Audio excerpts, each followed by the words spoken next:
ဒီနေ့ဗီဒီယိုလေးမှာတော့ဘာ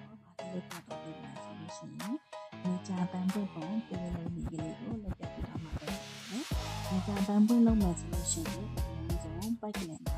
နှစ်ချောင်းကိုအရင်ဆက်လိုက်မယ်ပေါ့နော်ဆက်ပြီးတော့မှကိုသုံးချင်တဲ့ကိုလုပ်ချင်တဲ့နေကြပန်းပွင့်ရဲ့ စိုက်ကလေးရအောင်လို့ပေါ့နော်ဒီပစ္စည်းလေးတစ်ခုကိုတော့ပတ်လိုက်မယ်ပွင့်ဖက်က6ဖက်ကလေးကြောင့်မလို့6ခါပတ်လိုက်မယ်ပေါ့နော်6ခါပတ်ပြီးတော့မှဒီပန်းပွင့်ကလေးတွေကိုတစ်ခုချင်းစီပြန်လိမ့်လိုက်မယ်လိမ့်ပြီးတော့မှထွက်လာတဲ့ပွင့်ဖက်ကလေးတွေအကုန်လုံးကိုနေကြပန်းပွင့်ပုံလေးတူအောင်လို့ပုံစံပြန်ပေးမယ်ပေါ့နော်ပွင့်ဖက်ကလေးချုံနေအောင်လေးကိုတစ်ချက်ပြန်ပြီးတော့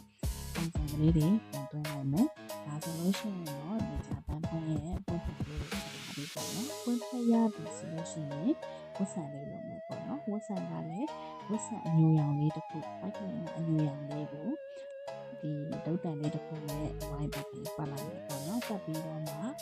ကိုလှုပ်ထားတဲ့နေကြပန်းပွင့်ဆိုင်နဲ့တင့်တော်တဲ့ဝတ်ဆန်ပိုက်ကလေးကိုတစ်ချက်ဖန်တီးလိုက်မယ်ပေါ့နော်ဖန်တီးပြီးတဲ့အခါမှာလို့ရှိရင်တော့နေကြဝတ်ဆန်လေးထွက်လာပြီပေါ့နော်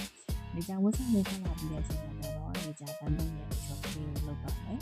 နေကြပန်းပွင့်ရဲ့အရွက်ကကြတော့လေဒီကလစ်ပေါ့နော်ခေါင်းမပန်နဲ့ကလစ်အသေးလေးတော့လုံးဝအရွက်ဖြစ်တဲ့အကြောင်းလို့အရွက်ကိုလည်းခသေးသေးပဲတောင်းထားတယ်ပေါ့နော်ဒီအရွက်ကလေးကကြတော့လေပိုက်ကလေးအစိမ်းလေးရဲ့တစ်ပတ်ပုံမှာ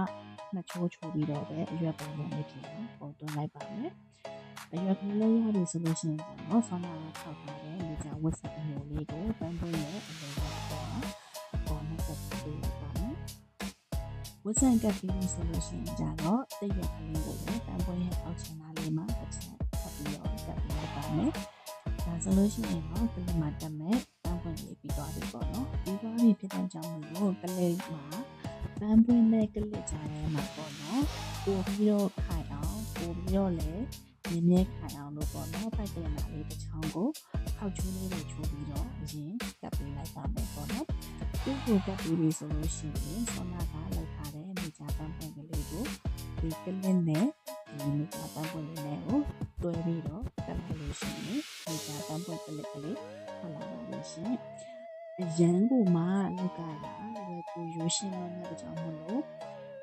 လိုက်လုပ်ကြည့်ဖို့ကြံပေးချင်ပါတယ်ရှင်ကျေးဇူးတင်ပါတယ်ရှင်